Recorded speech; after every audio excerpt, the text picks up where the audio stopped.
أعوذ بالله السميع العليم من الشيطان الرجيم. بسم الله الرحمن الرحيم. الحمد لله رب العالمين وبه نستعين على أمور الدنيا والدين ولا حول ولا قوة إلا بالله العلي العظيم. اللهم صل وسلم وبارك على سيدنا محمد وعلى آله وصحبه وبارك وسلم تسليما كثيرا كثيرا برحمتك يا أرحم الراحمين. سبحانك لا علم لنا إلا ما علمتنا إنك أنت العليم الحكيم. رب اشرح لي صدري ويسر لي أمري واحلل عقدة من لساني يفقه قولي. ربي يسر ولا تعسر يا كريم. ربي زدنا علما وارزقنا فهما. اللهم افتح علينا بفتوح العارفين. Assalamualaikum warahmatullahi ta'ala wabarakatuh. Alhamdulillah tuan-tuan, puan-puan yang dimuliakan Allah subhanahu wa ta'ala. Pertama-tama dan selamanya, marilah kita memanjatkan setinggi-tinggi kesyukuran kita pada Allah subhanahu wa ta'ala kerana melalui limpah kurnianya serta taufik dan hidayahnya dapat kita berkumpul pada salah satu daripada taman syurga, iaitu di rumah-rumah Allah. Masya Allah, mudah-mudahan Allah SWT sentiasa lingkungkan kita dengan keberkatan sebagai orang kata modal lah, modal untuk mendapat kebaikan di dunia dan juga di akhirat. Dan kita mohon pada Allah juga agar Allah SWT kekalkan nikmat ini atas kita sehinggalah kita pejam mata esok, kembali pada Allah dalam ketaatan, kembali kepada Allah dalam keadaan ibadah, kembali pada Allah Subhanahu wa taala dengan akidah yang salimah, dan mudah-mudahan kita semua tergolong dalam orang-orang yang mendapat bantuan dan pertolongan daripada Allah Subhanahu wa taala. Alhamdulillah,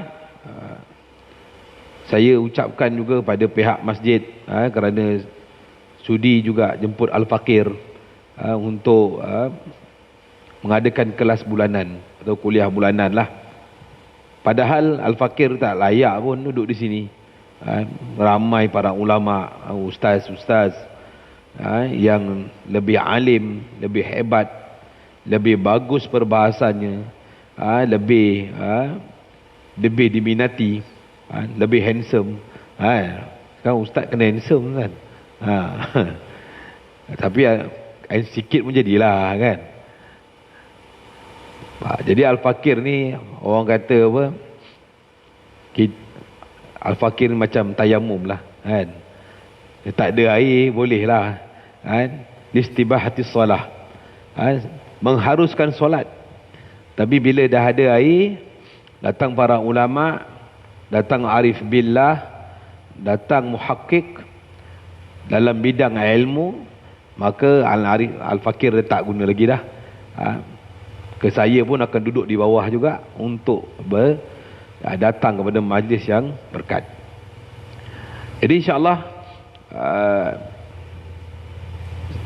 pihak masjid ada minta saya untuk cadangkan saya untuk buka kitab untuk menerangkan berkenaan dengan faraik ataupun pecahan-pecahan yang berlaku di kalangan umat Islam. Daripada pertama sekali akidah ahli sunnah wal jamaah, kemudian pecahan kepada khawarij, pecahan kepada syiah, pecahan kepada jahmiyah, pecahan kepada qadiriyah, jabariyah dan sebagainya. Tapi perbahasan itu bagi saya satu perbahasan yang perlu tuntas yang lebih dalam.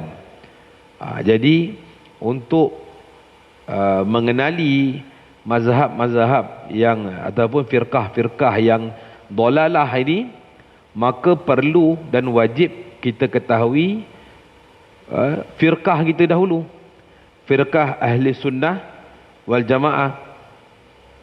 Bila kita kata ahli sunnah wal jamaah, maka apa yang kita faham? Itu kita nak tahu sebelum kita cerita pasal firqah lain. Kan? Baru ni dekat ada satu kawasan Mantin lah, saya pergi jemputan sana. Ada satu abang ni, Masya Allah, bagus. Himmah dia, semangat dia bagus. Dia cadang kat fakir, kata, Ustaz, ana cadang nak buat kebun arwah bapak saya ni, nak buat madrasah, kata. Buat madrasah. Oh, bagus niat abang tu buat madrasah. Pertama pergi pejabat Perniagaan Islam dulu, pergi Main dulu, wakafkan dulu. Pergi buat warta pewakafan dulu, baru kita boleh buat pembangunan dan sebagainya. Lepas tu itulah Ustaz, saya pun memang cadang nak buat ni, nak memperkasakan ahli sunnah wal jamaah ni, kata. Oh, bagus. Apa yang bantu besar ahli sunnah wal jamaah? Kata, saya kena tahu ahli sunnah jamaah, ahli sunnah wal jamaah lah, kita punya firqah. Yelah, saya tanya dulu, saya tanya abang, sebelum abang nak buat bangunan madrasah yang berteraskan ahli sunnah wal jamaah, kalau dikatakan ahli sunnah jamaah tu apa? Situ dia dah jam dah. Sepatutnya kita dah tahu bila dikatakan ahli sunnah wal jamaah fal murada bihi al asyairah wal maturidiyah. Baru kita tahu ahli sunnah wal jamaah. Sebab semua orang firqah-firqah yang batilah pun dia mengaku dia ahli sunnah wal jamaah. Wahabi pun dia mengaku ahli sunnah wal jamaah. Salafi pun dia mengaku saya ahli sunnah wal jamaah. Mu'tazilah pun dia kata saya ahli sunnah wal jamaah. Jadi ahli sunnah wal jamaah tu yang mana? Yang mana satu? Yang betul. Maka dalam imam mutakallimin, kadang-kadang orang-orang mutakallimin dan juga alhamdulillah daripada kalangan ulama ahli sunnah wal jamaah mengatakan iza utliqa ahli sunnah wal jamaah fal murada bihi hiya al asyairah wal maturidiyah. Apabila diitlakkan, apabila ditentukan ataupun dikatakan siapakah ahli sunnah wal jamaah itu, fal murada bihi, maka murad ataupun disesuaikan ia akan fahaman tersebut dengan fahaman yang dibawa oleh dua imam ini, iaitu al-Imam Abil Hasan al-Ash'ari ataupun kita panggil al-Asyairah, dan juga al-Imam Abil Mansur al-Maturidi yang kita kenali sebagai Maturidiyah. Baru kita boleh nak berjalan atas manhaj ahli sunnah wal jamaah. Baru kita faham apakah dikatakan ahli sunnah wal jamaah, apakah metodologi yang diketengahkan dalam Asy'ariyah dan Maturidiyah. Bila kita tanya, orang tanya kita siapa ahli sunnah wal jamaah, mestilah Asy'ariyah dan Maturidiyah. Ustaz, kita bukan mazhab Syafi'i ke? Kan? Apa beza mazhab Syafi'i dengan mazhab Imam Asy'ari? Selalu persoalan akan datang pada kita, betul tak? Dulu saya mula-mula pun tak ada kitab pun, dengan tok guru belajar sekolah lah. Dan tanya ustazah saya, nama ustazah saya tu Ustazah Tahirah. Tanya ustazah, kita bukan mazhab Imam Syafi'i ke? Kenapa kita nak kata kita ahli sunnah wal jamaah? Maka ustazah kami kata, Imam Syafi'i itu mazhab fiqh kita. Dalam masalah furu', ya. Dalam masalah furu', nak tahu sah batal, nak tahu apa itu rukun, nak tahu apa itu syarat dan sebagainya, perkara yang boleh tak boleh, yang berkaitan dengan ibadah, berkaitan dengan muamalah, berkaitan dengan ibadah, berkaitan dengan munakahat, muamalat, jinayat dan sebagainya, itu memerlukan pada perbahasan dalam mazhab kita, iaitu al-Imam Muhammad bin Idris Asy-Syafi'i. Tapi Imam Syafi'i itu bukan ahli sunnah wal jamaah ke? Iyalah, memang ahli sunnah wal jamaah, tapi dalam perbahasan furu', dalam perbahasan mazhab, dalam perbahasan fiqh. Itu kita punya pegangan imam kita. Dan Asy'ariyah ni apa pula Ustaz? Ini mazhab. Ini fahaman dalam memperkasakan ataupun dalam fahaman yang ada metodologi dalam memahami akidah Islamiah. Kita bukan akidah Asy'ariyah, tuan-tuan faham Kita bukan akidah Maturidiyah. Fahaman ahli sunnah wal jamaah hanyalah fahaman yang tepat dengan fahaman dengan akidah Islamiah yang dibawa oleh para nabi alaihi salatu wasalam, yang diteruskan oleh junjungan besar kita sallallahu alaihi wasallam, dan kemudian diteruskan oleh para sahabat ridwanullahum ajma'in, kemudian diteruskan oleh para tabi'in dan juga tabi'at tabi'in, dan sekarang ila yaumiddin. Itulah akidah kita, akidah Islamiah, tapi berdasarkan fahaman al-Asy'ariyah wal Maturidiyah yang dikatakan sebagai ahli sunnah wal jamaah. Boleh faham tuan-tuan? Dah nampak tak? Jadi dalam perbahasan fiqah, imam mazhab fiqah kita ialah al-Imam Syafi'i. Pada masa yang sama kita juga meraihkan lagi 3 mazhab yang besar, iaitu al-Imam Malik atau mazhab Maliki, Imam Nu'man bin Imam Abu Hanifah, iaitu mazhab Hanafi, dan juga mazhab al-Imam Ahmad bin Hanbal sebagai pengasas ataupun muassis kepada mazhab Hanbali. Tapi di Malaysia ghalibnya beramal dengan mazhab Imam Syafi'i. Okey, faham? Fiqh, akidah pula kita berpegang dengan fahaman akidah ahli sunnah wal jamaah yang berteraskan daripada metodologi ataupun susun atur, ataupun kita kata sebagai satu silibus bagi pemahaman akidah Islam yang betul melalui Imam Abul Hasan Asy'ari dan juga Al-Imam Abu Mansur Al-Maturidi. Boleh faham? Dalam masalah tasawuf pula, ada tak imamnya? Sudah tentulah kalau imam mazhab dalam mazhabnya di imam, dalam masalah tauhid akidahnya di imam, sudah tentu dalam masalah tasawuf pun ada juga kita punya imam ataupun panutan yang kita boleh gunakan metodologinya, pemikirannya, jalan kerjanya, itu tarbiyahnya sebagainya untuk membaiki hati nurani kita dan memahami tasawuf secara yang betul, bukan secara gulat, secara sembrono. Islam ini dia tidak memahami suatu perkara dengan sembrono, tuan-tuan, melainkan melainkan kepada imam-imam mujtahid. Imam-imam mujtahid dia tidak sembrono, dia mengambil suatu masalah dengan nas dan juga ijtihad. Bagi kita pula kena ikut taklid, bertaklid. Sebab kita tidak ada kemampuan untuk ijtihad, maka wajib kita bertaklid dengan imam mazhab. Tapi dalam masalah tasawuf, itu nanti tasawuf ni dia akan susun satu orang panggil apa, sistem silibus bagi memahami tasawuf yang sebenar yang dibawa oleh junjungan besar kita sallallahu alaihi wasallam, yang diteruskan oleh sahabat dan seterusnya. Iaitu antara imam yang kita pegang dalam mazhab al-imam, dalam mazhab tasawuf kita ada 2. Satu yang dipelopori yang dibawa oleh al-Imam Abu Muhammad Junaid Al-Baghdadi. Pernah dengar tuan-tuan? Imam Junaid. Kalau orang Malaysia dia panggil Imam Junaid, tapi Imam Junaid Al-Baghdadi. Ini ulama besar dan dipanggil apa? Sultan Sufi. Sultan segala orang-orang Sufi. Dan juga tokoh yang tak asing lagi, yang hebat pada semua segi genap ilmu. Tak letaklah beliau ni di mana saja ilmu itu pasti ada nama beliau. Kalau tuan-tuan nak cerita akidah, nama beliau ada.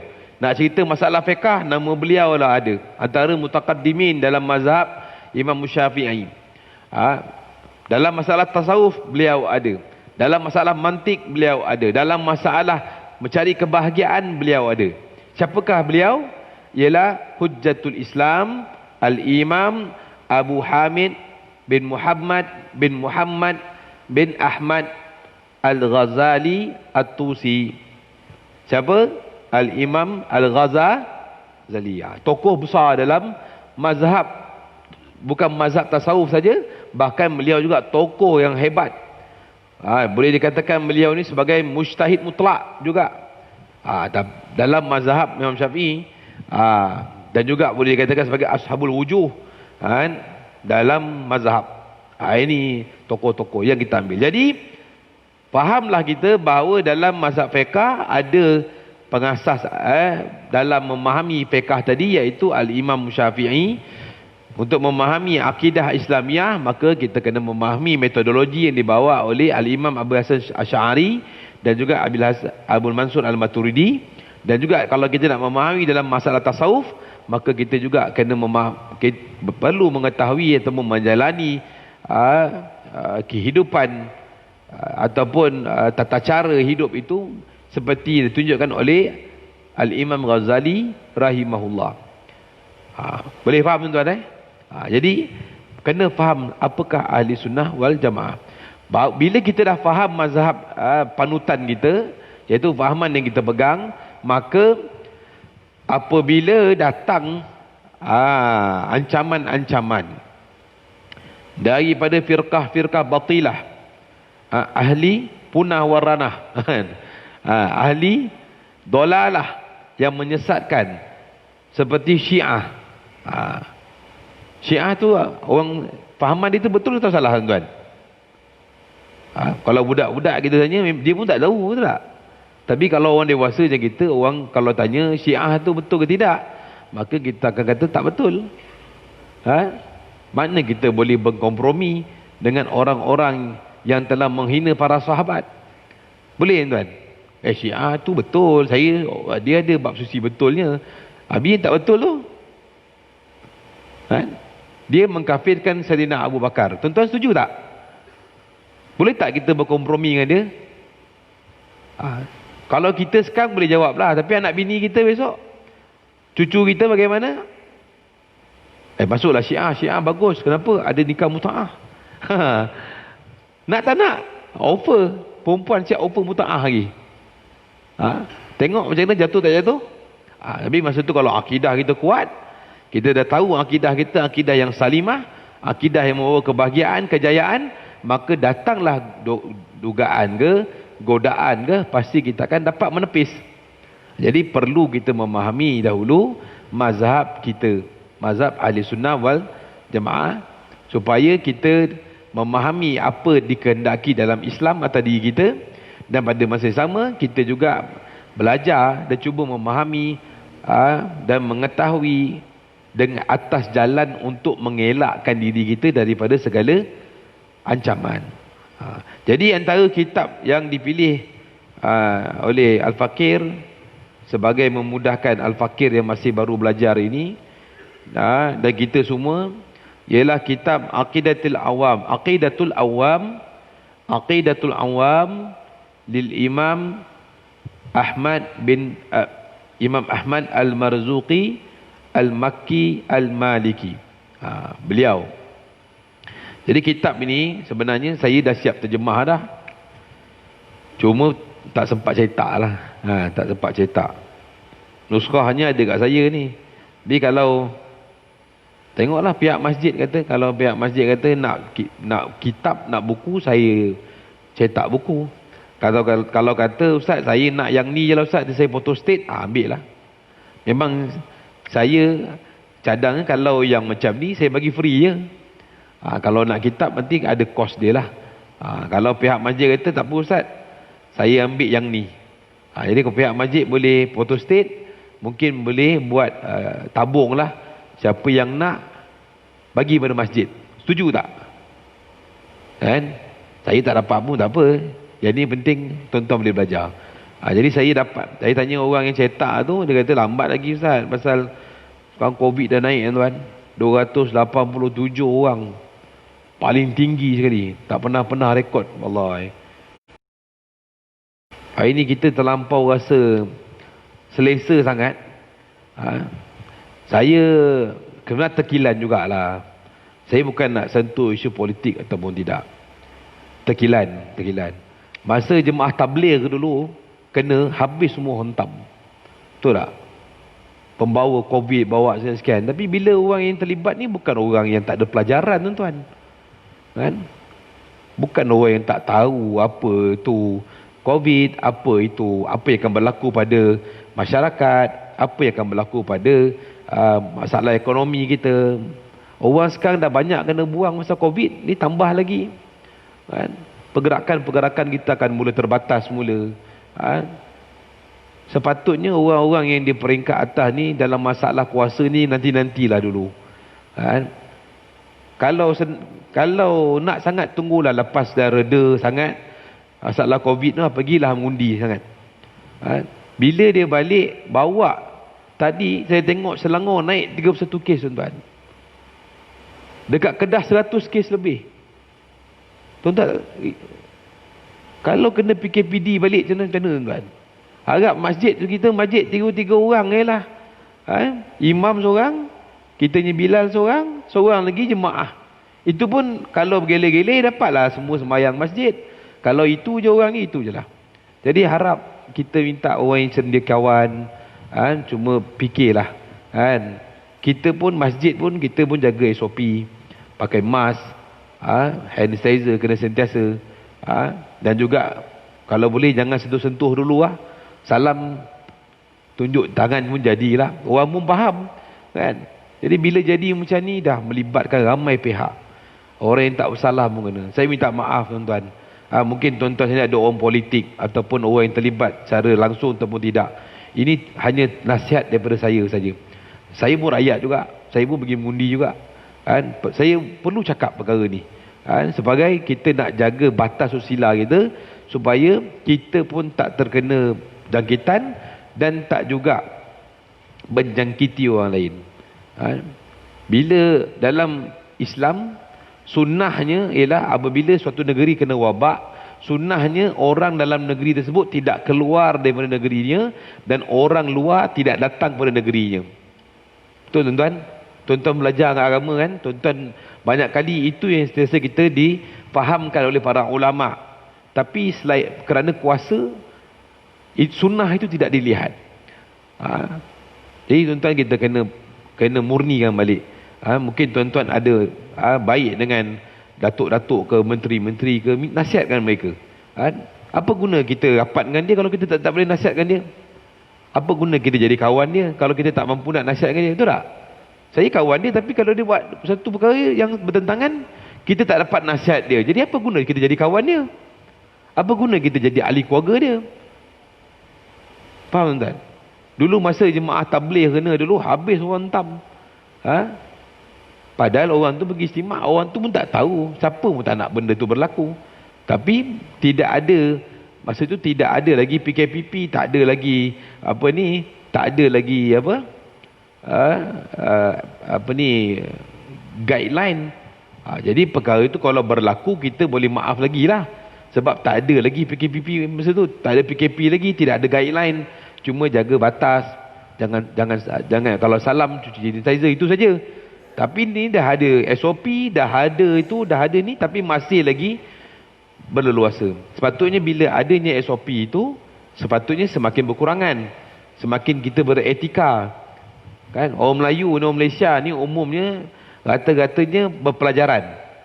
Rata-ratanya mereka ni ada pelajaran dan memahami apakah implikasi daripada melanggar SOP. Tapi kalau orang awam biasa langgar SOP, semua dah ke dalam dah. Kena 1000, tapi bagaimana orang atas? Adakah undang-undang itu hanya tertakluk pada orang awam saja? Itu kita kena selidik. Kita kena pastikan. Saya tak malu nak cakap perkara ni. Rasa perkara ni betul, kita kena cakap perkara yang betul. Kena sampaikan. Kalau kita boleh, orang yang peringkat bawah pun boleh baiki keadaan, lebih lagi orang yang di peringkat atas. Kan? Sebab orang di peringkat atas tu lebih dilihat, lebih terpakai cakap dia. Lebih kita hormati. Baik tuan tapi dia tak sentuh akidah lah. Akidah lain lah. Jadi nanti saya bagi nuskah ni jugalah dekat pihak masjid. Nanti pandai masjid lah, nak photostat ke, nak bukukan ke, boleh ke? Ada orang masjid ni. Tak maaf saya tak apa kenal sangat orang pihak masjid.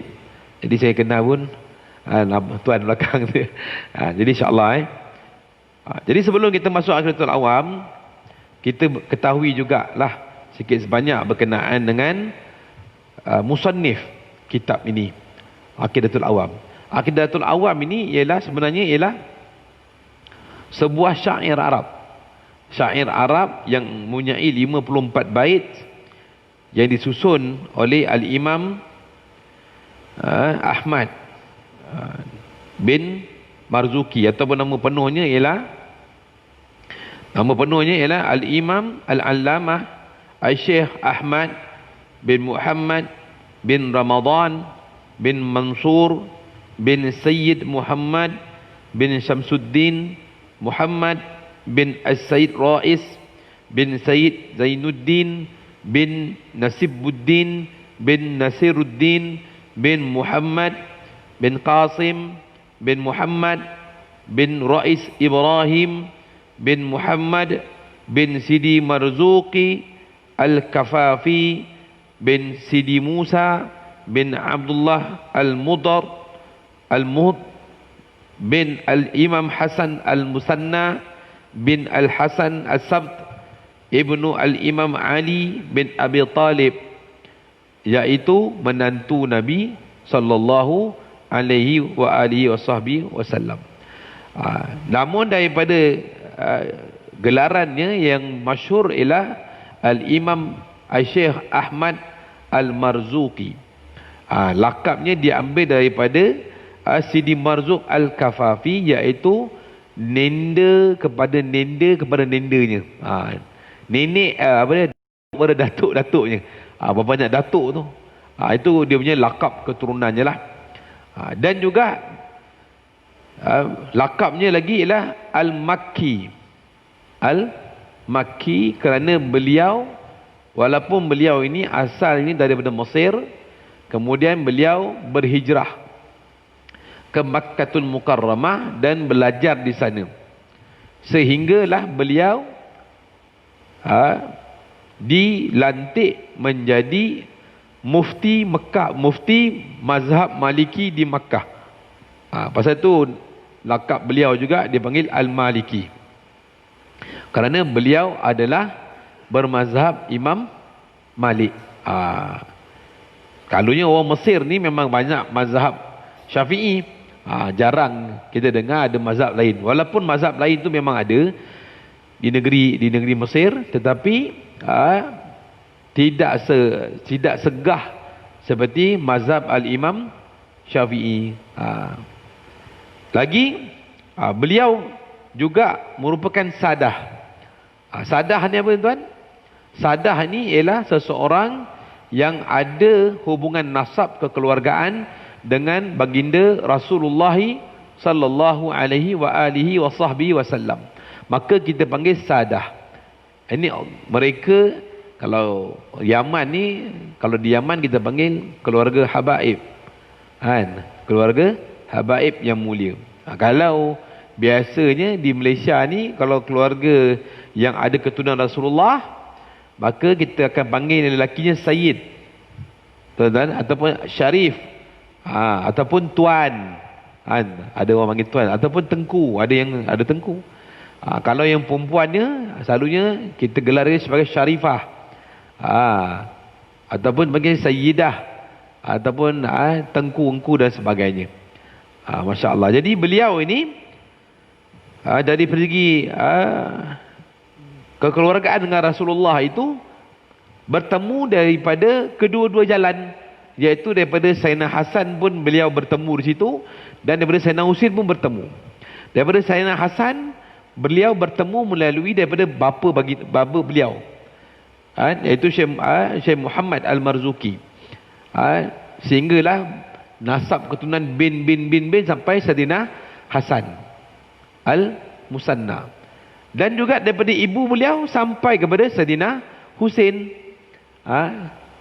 Mana kekeluargaan beliau dengan Rasulullah begitu kuat sehingga ibu dan ayah beliau pun berketurunan Sadah. Beliau digelar Abul Fawaz, iaitu kerana anak beliau bukan dia, kerana beliau dia Abul Fawaz, ini Abul Fawz ataupun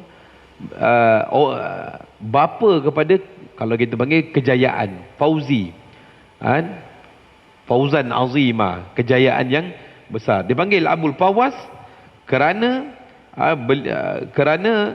diberikan julukan tersebut oleh guru beliau, iaitu Syekh Abul Iqbal Ahmad Wafa, yang memberi lakab beliau dengan Abul Fawz ataupun Abul Fawaz, dan juga menggelarkan beliau sebagai Al-Marzuqi. Masya Allah. Yang ini kerana beliau ini dipanggil Marzuqi kerana Syekh Al-Kafafi itu merupakan ahlillah, wali Allah yang hebat pada zaman beliau, dan beliau dipanggil Al-Marzuqi jadi kerana menjadi kebanggaan dalam keluarga beliau itu kerana ada seorang wali, iaitu Al-Marzuqi. Kalau tuan-tuan perasan kan, kalau tuan-tuan perasan, kadang-kadang ada Habib ni kan, ada Habib ni, contohnya nama dia sekian-sekian, Fulan bin Fulan Al-Idrus, Fulan bin Fulan bin Fulan Al-Jifri ataupun Al-Jufri ataupun Al-Khrid ataupun Al-Mahdali. Al itu lakab keluarga beliau, itu menunjukkan yang lakab itu adalah wali daripada kalangan keluarga mereka. Contohnya nama Al-Attas, Al-Attas. Maka Al-Attas itu merupakan wali Allah. Maka keturunan beliau contohnya Said Muhammad Al-Attas. Maka mereka bergembira dengan salah satu ahli keluarga beliau ini, ialah golong ada yang jadi wali Allah ataupun penguasa yang jujur. Begitu juga kalau masa kami sempat ke India dahulu, ada juga beberapa orang ulama yang mana lakab mereka tu contohnya Maulana Abdul Rahman Bawalpuri Al-Ansari. Macam mana dia bagi Al-Ansari pula? Dia orang India kan? Tapi kenapa dia panggil Al-Ansari? Kerana daripada jalur kekeluargaan mereka itu bertemu dengan Saidina Abu Ayyub Al-Ansari. Maka dia panggil Al-Ansari. Kalau di India juga contohnya musannif kitab Sahibul Fadilatul A'mal ataupun dipanggil Maulana Zakaria Al-Kandahlawi. Nama beliau ialah Maulana Muhammad Zakaria Al-Kandahlawi As-Siddiqi. As-Siddiqi kerana beliau berketurunan Saidina Abu Bakar radhiyallahu ta'ala anhu As-Siddiq. Begitu juga orang yang ada Al-Faruq. Asal betul Al-Faruq Ustaz? Maknanya keturunan beliau ni bersambung kepada Saidina Umar Al-Faruq. Nama gelaran beliau Nabi panggil Al-Faruq. Umar itu Al-Faruq kerana memisahkan antara yang batil dengan yang hak. Dia panggil Al-Furqan. Furqan tu maksudnya pemisah antara yang batil dan juga yang hak. Kalau sekarang mufti Pakistan yang dia panggil mufti besar Pakistan sekarang, nama dia Maulana Muhammad Taqi Usmani. Maulana Taqi Usmani. Kenapa diletak Usmani di belakang itu? Kerana keturunan beliau sampai kepada Saidina Uthman. Jadi bila dikatakan Al-Marzuqi di sini, maka musannif itu digelar Marzuqi kerana ada keturunan mereka ini yang jadi wali Allah. Bahkan musannif ini pun wali Allah juga. Musannif ini pun wali Allah. Nanti akan diterangkan berkenaan dengan sejarah bagaimana kitab Aqidatul Awam ini dihasilkan. Maka sikit sebanyaklah tu yang apalah yang secara ringkas. Dan kitab Aqidatul Awam ini telah disyarahkan oleh ramai ulama dalam pelbagai bahasa. Kalau saya pernah jumpa nuskah Aqidatul Awam yang diterjemah, yang ditulis dalam bahasa Greek, dalam bahasa Greek, bahasa Greek, dan juga dalam bahasa France. Aqidatul Awam yang ditulis dalam bahasa France, pernah jumpa? Saya pernah tengok. Tapi saya tengok pun dalam apa ni, ada macam perpustakaan dalam internet, dia panggil Waqfiyah. Maka dia buka tu keluar yang apa ni, yang bahasa France, Aqidatul Awam bahasa France. Dan juga ada kitab Aqidatul Awam yang diterjemahkan dalam bahasa Tamil dan Malayalam, dan disyarahkan dalam bahasa Tamil dan juga bahasa Malayalam. Okey. Ini yang dikatakan kewalian yang ada pada Al-Imam Ahmad Al-Marzuki. Kerana ilmu beliau ni telah dikabulkan Allah, telah diterima oleh Allah Subhanahu Wa Taala. Penulisan beliau diterima oleh Allah Subhanahu Wa Taala, sehingga serata dunia dalam masalah akidah, untuk mengenali akidah, maka semua orang perlu belajar Aqidatul Awam. Maka penerbitannya berbagai-bagai bahasa, berbagai-bagai cara penulisan, berbagai-bagai bangsa orang yang mensyarahkan. Dan tidak ketinggalan juga, ada juga beberapa ulama-ulama besar daripada kalangan ulama Jawi yang mensyarahkan kitab Aqidatul Awam ini. Contohnya kitab Nuruz Zalam fi Syarhi Aqidatul Awam, yang dikarang oleh siapa tuan-tuan?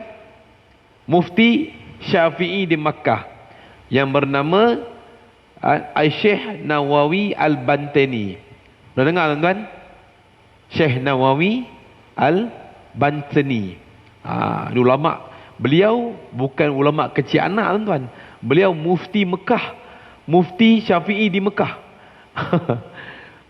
Kalau kita lah dengar anak Melayu yang jadi mufti kat Mekah tu, kira hebat lah masa tu. Dalam sejarah Melayu ada 2 orang anak Melayu yang jadi mufti Mekah. Itu yang diketahui. Yang tidak diketahui saya kurang pasti. Yang saya Al-Fakir ketahui, setakat ni ada 2 orang anak Melayu ataupun ulama Melayu yang menjadi mufti Mekah, mufti mazhab Syafi'i di Mekah, menjadi rojokan semua orang pada masa tu. Pertama ialah tadi tu Syekh Nawawi Al-Bantani, dan kedua ialah Syekh Ahmad bin Zain Al-Fatani. Ulama Fatani tuan-tuan. Orang Melayu tak tuan-tuan? Orang Melayu. Ada juga orang Melayu yang jadi imam dan juga mufti di Tanah Suci Makkah. Masya-Allah. Itu pun walaupun kita tak pernah jumpa, tapi kita dapat gembira juga ada orang Melayu itu. Setiap kali kalau saya pergi ke, alhamdulillah bawa jemaah pergi ke umrah kan, insya-Allah saya akan bawa ke jemaah lelaki sajalah kan. Sebab bila masuk kubur ni orang lelaki je. Pergi ziarah kubur Imam Nawawi. Kubur Imam Nawawi. Jadi kalau tuan-tuan besok ada nak pergi umrah, ada hajat nak ziarah makam Imam Nawawi, bukan Imam Nawawi pengarang kitab Minhajul Talibin tu, tapi Syekh Nawawi Bantani, boleh ikut saya lah. Saya tunjukkan makam dia di mana. Itu pun hasil daripada rakan-rakan saya yang tunjukkan ini makam Syekh Nawawi Bantani. Ini makam Sayyidina Abdullah bin Zubair radhiyallahu anhu. Ini makam ibundanya Sayyidina Asma binti Abu Bakar. Kemudian pergi ke beberapa maqbarah, pergi ke kubur-kubur orang saleh yang lain. Beliau sebenarnya dalam kitab Nuruz Zalam, Syekh Nawawi Bantani berkata bahawa nazam Aqidatul Awam ini adalah daripada kalam Rasulullah sallallahu alaihi wasallam yang beliau dapati semasa beliau tidur ataupun semasa beliau bermimpi. Mimpi orang soleh tuan-tuan. Mimpi orang soleh. Bukan macam mimpi kita, tuan-tuan. Mimpi orang soleh ni tak macam kita. Imam Ahmad bin Hanbal radhiyallahu taala anhu, satu hari menerima tetamu beliau, merupakan sahabat beliau dan merupakan guru beliau dan merupakan anak murid beliau. Macam mana ustaz, dia guru anak murid ya? Sahabat beliau ni merupakan guru dan anak murid, iaitu Al-Imam Syafi'i radhiyallahu taala anhu. Imam Syafi'i merupakan guru dalam fiqh mazhab Imam Ahmad bin Hanbal. Imam Ahmad yang mengajar masalah fiqh dan sebagainya, dan juga hadis-hadis. Dan juga Imam Syafi'i belajar dengan Imam Ahmad dalam masalah zuhud, dalam masalah takarrub ilallah, membersihkan jiwa nurani, membaiki hati dengan Imam Ahmad. Imam Ahmad ni wali Allah, tuan. Hari-hari mimpi Allah. Bukan mimpi orang soleh. Hari-hari mimpi Allah. Boleh percaya, tuan? Percaya memang betul lah. Imam takkanlah imam tu nak bongak kita. Jadi anak Imam Ahmad bin Hanbal ni terpegun dengan ayah dia, kata, oh Imam Syafi'i ni hebat, ilmu dia hebat, ibadat dia hebat. Jadi bila sampai dari Imam Ahmad bin Hanbal, malam tu anak dia cuba-cuba tengok Imam Ahmad ni bangun, Imam Syafi'i ni bangun tak tahajud. Ulama besar selalu memang dia di apa ni, orang panggil apa, dilagukanlah nama Imam Syafi'i tu.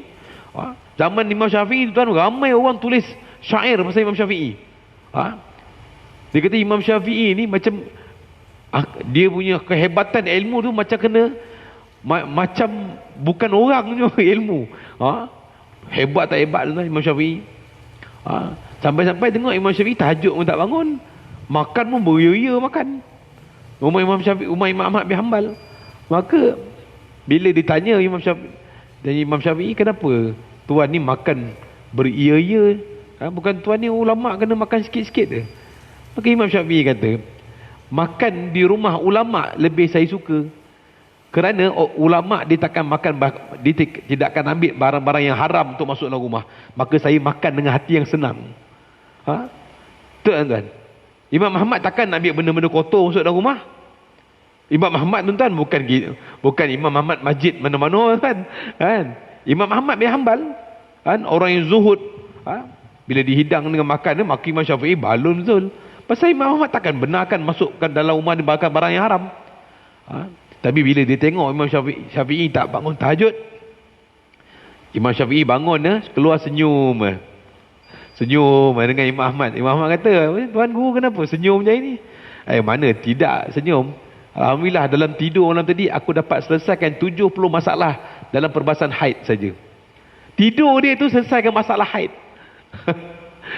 Tidur Imam Syafi'i tu, masalah haid 70 cabang, yang masalah sukar-sukar tu dah selesai lah. Kita tuan tidur tu masalah. Tidur sampai tak boleh tidur, takut. Jadi Imam Ahmad Marzuki ni mendapat santunan daripada Rasulullah sallallahu alaihi wasallam, dan Rasulullah SAW mengarahkan beliau untuk menulis nazam ini, syair ini, agar orang awam pun dapat belajar dengan betul dan memahami akidah yang benar yang dibawa oleh Nabi sallallahu alaihi wasallam sendiri. Dan ilmu ini sebenarnya telah ada pun sejak zaman Nabi Adam alaihissalam, sebab semua para Nabi alaihissalatu wassalam ini semuanya semuanya membawa liwat yang sama, iaitu la ilaha illallah. Maka rukun iman yang ada pada zaman mereka sama juga rukun iman dengan kita. Yang berubah rukun Islam saja. Rukun iman orang dahulu sejak zaman Nabi Adam AS sehinggalah hari kiamat nanti, itulah rukun iman yang takkan berubah. Percaya pada Allah, percaya pada para malaikat, percaya pada kitab-kitab yang turunkan, percaya pada rasul-rasul diutuskan, percaya tentang akan berlakunya hari kiamat dan kebangkitan, dan juga percaya pada qada dan qadar. Berubah tak tuan-tuan? Takkan berubah. Takkan berubah rukun iman ini sejak daripada Tok Adam kita sehinggalah hari kiamat besok. Inilah rukun iman yang kita akan berpegang dengannya. Dan kemudian disusun dan dicermati oleh beliau sehinggalah dia menjadi nazam. Nazam ataupun dia panggil manzumah aqidatul awam. Jadi kalau tuan-tuan ada masa terluang-luang tu, buka YouTube. Kan? Jangan tengok benda lain tuan. Kan? Type sana aqidatul awam. Nanti dia akan keluar lagu dia. Lagu dia macam mana tu? An abda'u bismillahi warrahmani wa birrahimi daimil ihsani falhamdulillahil qadimil awwali al-akhiril baqi bila tahawuli thumma salatu wa salamu sarmada ila akhir. Lagu dia sedap.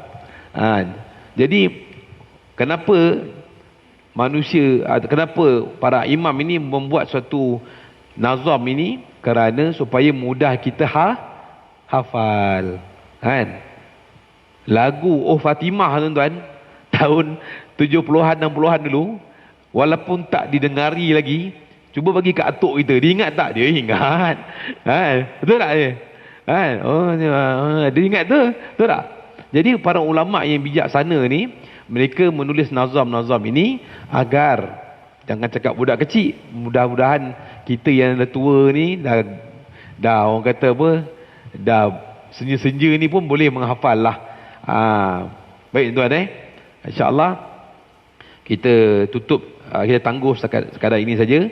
Nanti insyaAllah kita akan masuk pada bulan 8 Mabadi Asyarah, dan juga terus pada perbahasan pada rangkap pertama dalam Aqidatul Awam, insyaAllah. Boleh? Jadi saya serah dekat masjid lah. Ini saya hadiahkan kat masjid. Jadi masjid boleh photostat, berapa banyak masjid suka. Kemudian saya minta tuan-tuan yang kalau nak kitab ni, bagilah sikit kat masjid.